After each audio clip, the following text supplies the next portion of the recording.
This week on the Bioneers.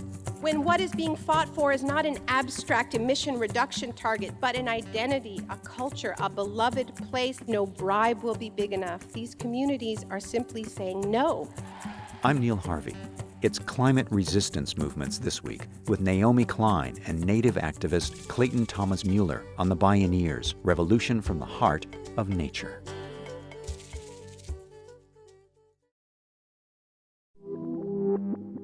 Is it a coincidence that climate extremes are spiking simultaneously with the greatest extremes of wealth ever seen in human civilization?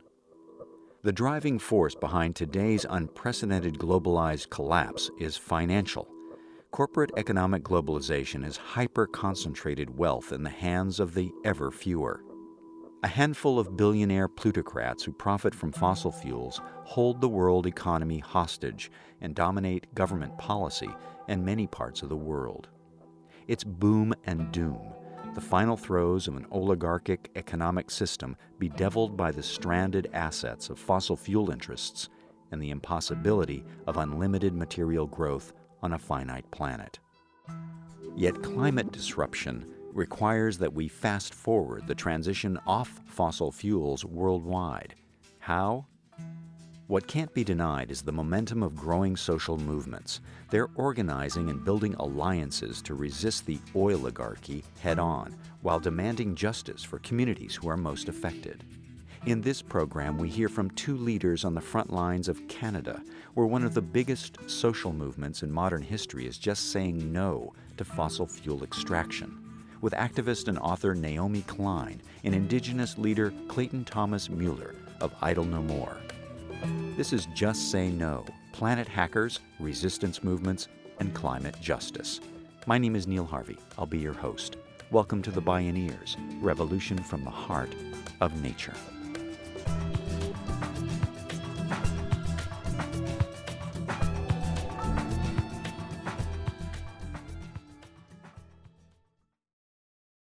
In 2007, Richard Branson, Virgin Corporation's entrepreneur extraordinaire, offered a $25 million prize, the biggest ever offered, to whoever could invent a technique to safely extract large amounts of carbon out of the atmosphere and sequester it harmlessly. As of 2015, no one had claimed the prize. Author Naomi Klein memorialized this moment in her book, This Changes Everything: Capitalism versus the Climate. The photo op showed Branson tossing a portable blue planet in the air like a beach ball. Naomi Klein spoke at a Bioneers conference. So I wanted to show this to you because I feel like this frozen moment is the perfect snapshot for the first incarnation of the climate movement, the one that failed. An extremely wealthy and powerful man with the whole world literally in his hands, promising to save the fragile blue planet on our behalf. This heroic feat will be accomplished, he has just announced, by harnessing the power of human genius, assumed, of course, to be infinite as fossil fuels, and the desire to get really, really rich. If you ask me, pretty much everything is wrong with this picture. You've got the reinvention of a major climate polluter, owner of multiple airlines, into a climate savior based on little more than good PR. And you've got the firm belief that dangling enough money can solve any mess we create. Such is the power of greed. The certainty that the solutions to climate change must be handed down from above by our elites, by the biggest winners of our current economic system. And you've got the unquestioned assumption that the goal of climate action is to find solutions that require no change of our consumption or lifestyle patterns whatsoever. And indeed, Branson was explicit about this at the time. He said, if the prize yields this magic bullet, quote, we can drive our cars, we can fly our planes, life can carry on as normal. That blue marble whole Earth image taken in 1972 from 28,000 miles in space by the crew of the Apollo 17 spacecraft instantly became the iconic image of the environmental movement. the view from space showed us as one planet that was breathtakingly beautiful and alive.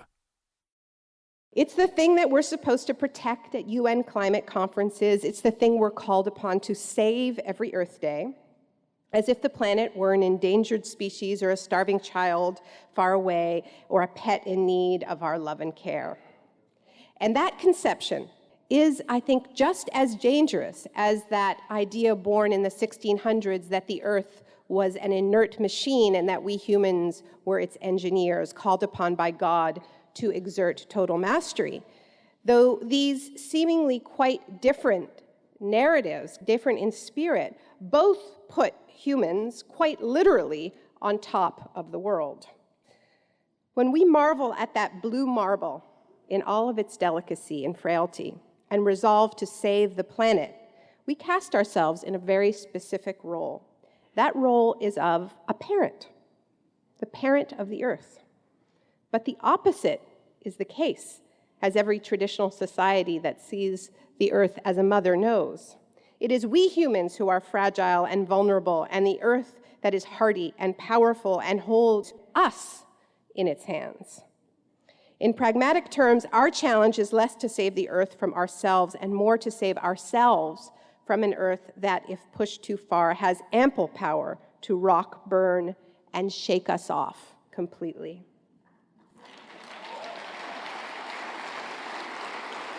That knowledge should inform all we do, especially the decision about whether or not to gamble on high-tech fixes and tamper with the Earth's climate systems. Now, it wasn't supposed to be this way. When NASA first shared that photograph of the whole Earth as seen from space, there was a great deal of rhapsodizing about how the image would spark a leap in consciousness.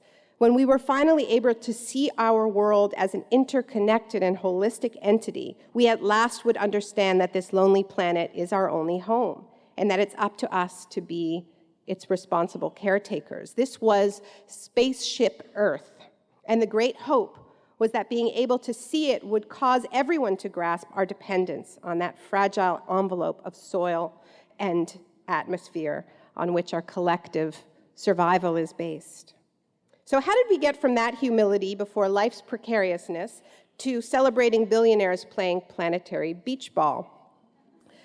One person who saw it coming was Kurt Vonnegut, who saw a lot coming.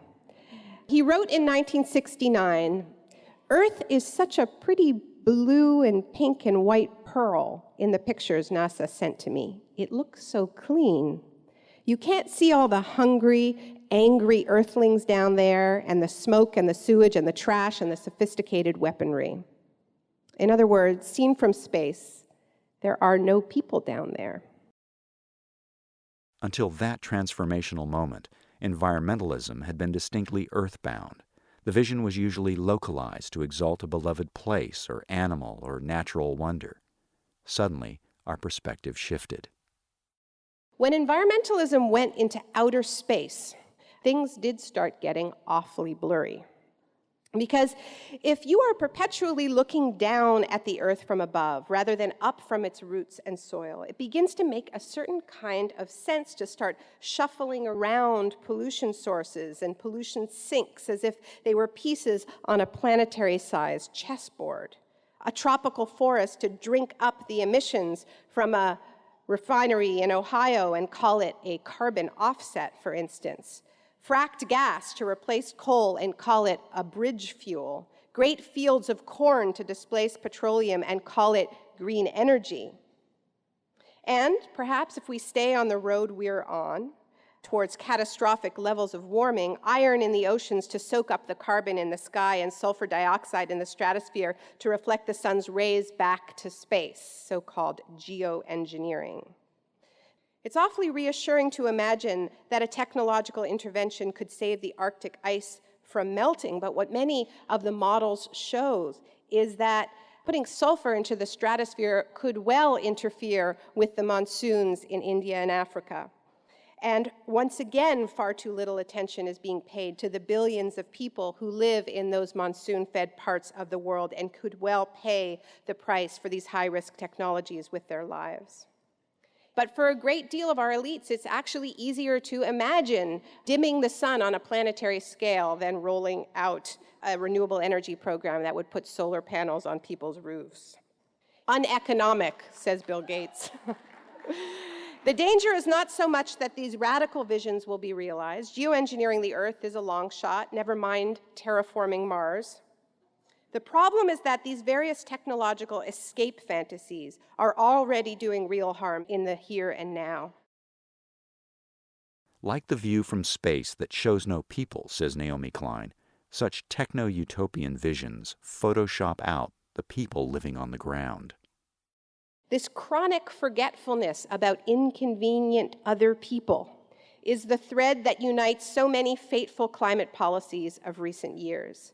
From the decision from some big green groups to champion fracked natural gas, failing to notice that there were people on those lands that were willing to fight against the shattering of their territory and the poisoning of their water, to carbon trading and carbon offsets, forgetting the people once again, the ones forced to breathe the toxic air next to the refinery that stayed open thanks to those backroom deals, as well as the ones locked out of their traditional forests that were being converted into offsets somewhere else.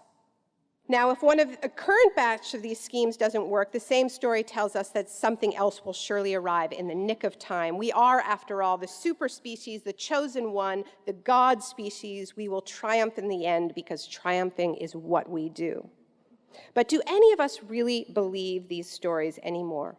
After so many of our most complex systems have failed, from BP's deepwater drilling to the derivatives market, with some of our biggest brains failing to foresee these outcomes, the power of this hackneyed narrative arc is beginning to weaken.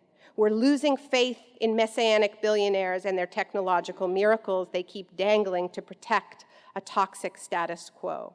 There's no doubt that if you are one of the big winners of our current system, then you're looking for a fix that is going to leave the status quo pretty much unchanged. If, however, you are part of the vast majority of the people on this planet who know that this system is failing with or without climate change, then you may have a very different approach. Naomi Klein says that different approach is visible in the rising new movement of movements that's deeply rooted in specific geographies, but networked globally as never before. Some have taken to calling this movement Blockadia. Blockadia is not a specific location on a map, but rather a roving transnational conflict zone that is cropping up with great intensity wherever extractive companies are attempting to put natural systems at risk, whether for open-pit coal mining or gas fracking or tar sands or oil pipelines. Though often described as anti-fossil fuel, this is in fact a pro-water movement, one grounded in a ferocious love of place.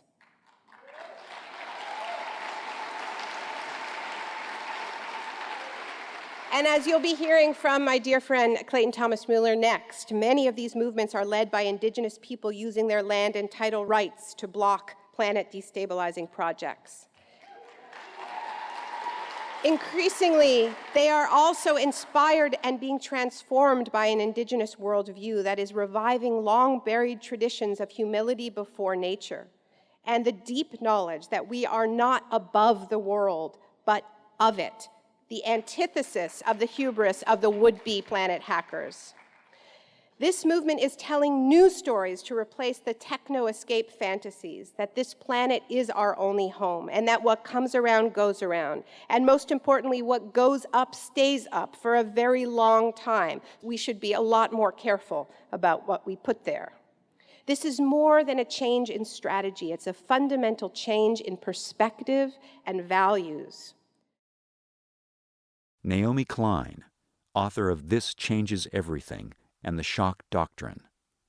When we return, Indigenous leader Clayton Thomas-Muller shares the view from Canada's Indigenous resistance movement, and more from Naomi Klein. This is Just Say No, Planet Hackers, Resistance Movements, and Climate Justice. I'm Neil Harvey. You're listening to the Bioneers, Revolution from the Heart of Nature.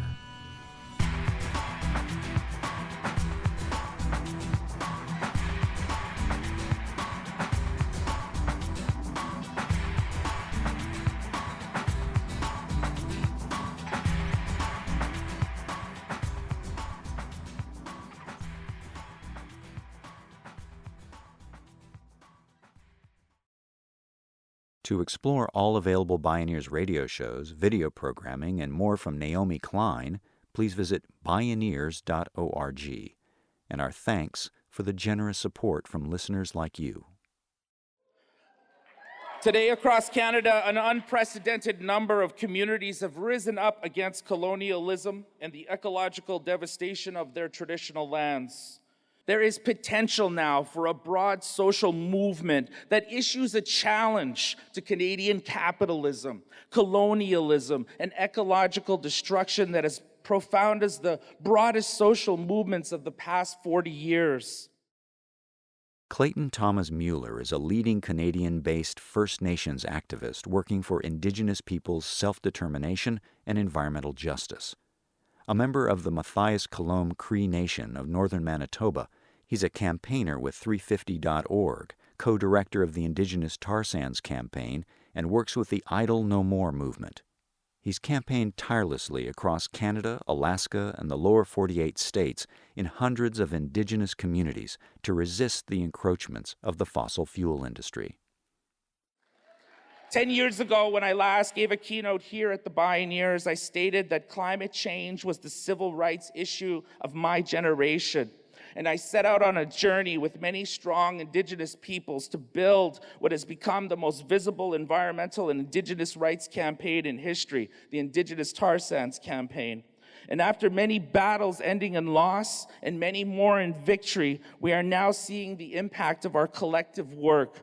Constitutionally protected rights and title has become an important tool for our First Nations struggling to protect our territories. Numerous Supreme Court cases have created a legal precedence where the absence of consultation by corporations and governments is leading to legal action by First Nations communities from coast to coast to coast.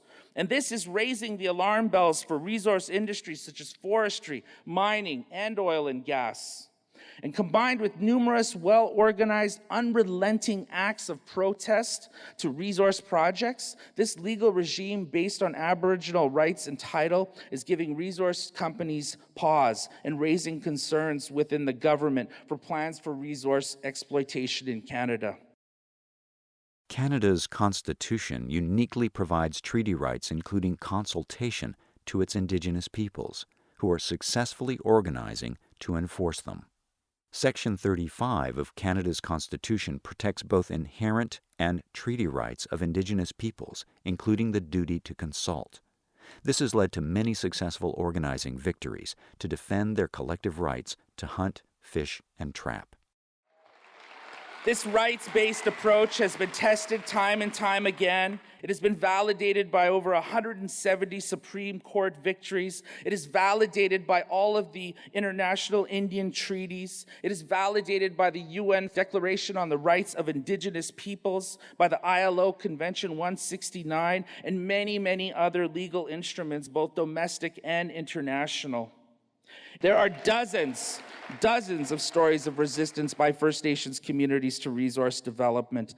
Canada's extractive industries have become fraught with uncertainty, and I think that this is especially true in the area of our success as a movement in stopping the building of export pipelines, which have caused the shelving of billions of dollars of expansion projects in the tar sands, most notably Total, the France oil giant, and Norway's oil giant, Stat Oil, recently pulling out because of the power of Indigenous peoples organizing. Simply put, my friends, our system in Canada is politically corrupt. We do not live in a democratic state. Instead, we are living in a corporate state, or more precisely, a petro-state. And it's time that we recognize this together. What the Canadian government is not telling the investment community is that Indigenous social movements across the country have created an unprecedented movement that is fighting in the streets and in the courtrooms for the protection of their territories and their sovereignty. This combination of Indigenous resistance to resource extraction projects with a protective legal regime based on Aboriginal and treaty rights is the basis for much of the uncertainty in Canada's resource sector. In Ontario, where I live with my sons and my wife Corinne, the communities of KI, Ardagh Algonquin, Sharbat Obajawin, Tyendinaga Mohawk Territory, Six Nations, Grassy Narrows, Moose Cree, and Temagami First Nations, among others, have developed and organized political resistance to assert their right to say no to the despoiling of their traditional lands and to govern themselves in accordance with their own traditions. Yeah. Massive mobilizations powered by the skillful use of social media and broad alliances with non-natives have resisted aggressive government attempts to force extractive projects on and near native lands. We shut down the majority of highways across the country, 6 border crossings to the United States, and we stopped every train in Canada's most densely populated province of Ontario, all with only one arrest. This speaks to the power of mass social movements combined with moral authority and the power especially of our Native women who are leading our movement.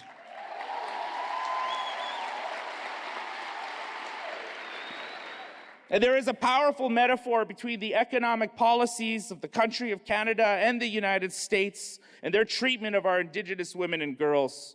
When you look at the extreme violence taking place against the sacredness of our Mother Earth in places like the tar sands, and the fact that that represents one of the greatest drivers of both Canadian and U.S. trade policy and our economies, and then you look at the lack of action being taken on the thousands of First Nations women and girls who have been murdered or just disappeared, it all begins to make sense. And it's also why our women have been rising up and taking back power from the smothering forces of patriarchy that have been dominating our economic, political, and social, and I would say spiritual institutions. In short, violence against our Mother Earth begets violence against our Native women. And when we turn things around as a peoples, it'll be our women who lead us. And it'll be the sacred feminine creative principle that they carry that will give us the tools we need to build another world. Clayton Thomas-Muller shows that one thing is certain: resistance is not futile. Certainly not in Blockadia. Again, Naomi Klein. In Blockadia, risk assessment has been abandoned on the barricaded roadside. Because when what is being fought for is not an abstract emission reduction target, but an identity, a culture, a beloved place that people are determined to pass on to their grandchildren, there is nothing companies can offer as a bargaining chip. There is no pledge of safety that will assuage, no bribe will be big enough. These communities are simply saying no. And these movements are winning. They're winning state and provincial-wide fracking bans and moratoriums from Quebec to New York State. They're winning country-wide fracking bans to France and the Czech Republic. Blockadia has led to the cancellation of 3 massive coal export terminals in the Pacific Northwest, and the other 3 are in deep trouble. It's spreading investor uncertainty throughout the Alberta tar sands, with new developments being put on ice because it's not at all clear that once they dig up all that dirty bitumen, they'll be able to get it out. The fossil fuel divestment movement, meanwhile, is moving from strength to strength, and this is just the beginning.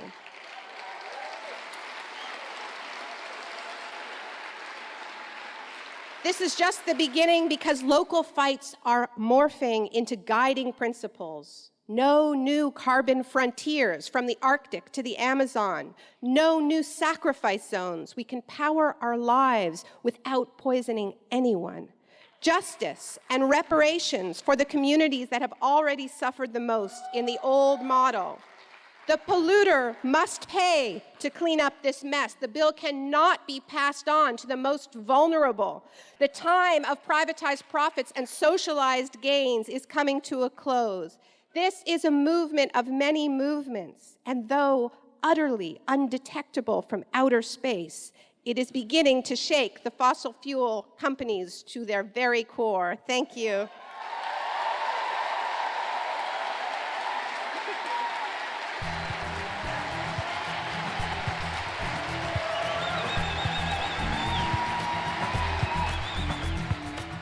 Naomi Klein, Clayton Thomas-Muller.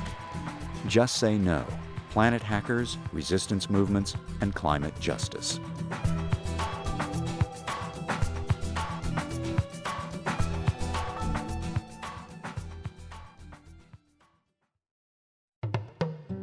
You can see and hear more from Naomi Klein or explore more Bioneers radio shows and video programming online at bioneers.org. For information on attending the National Bioneers Conference and Bioneers events in your area, please visit bioneers.org or call 1-877-BIONEER. The Bioneers, Revolution from the Heart of Nature is a production of Bioneers and Collective Heritage Institute. Executive producer, Kenny Ausubel. Written by Kenny Ausubel. Senior producer, Neil Harvey. Managing producer, Stephanie Welch. Station Relations, Ana Iglesias.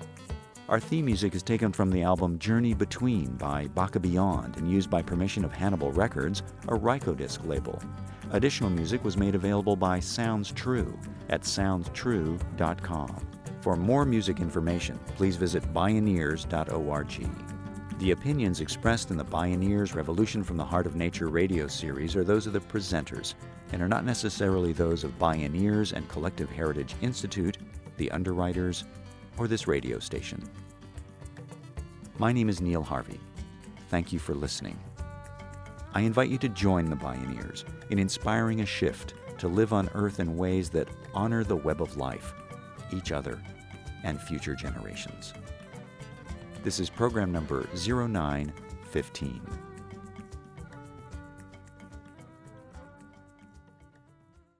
This program was made possible in part by Organic Valley's pasture-raised organic dairy products, bringing the good from our family farmers to your table at organicvalley.coop. Mary's Gone Crackers, inspired by a conscious approach to eating organic, gluten-free, and non-GMO products since 2004 at marysgonecrackers.com. Funding also provided by a grant from the Park Foundation, dedicated to heightening public awareness of critical issues, and by the generous support of listeners like you.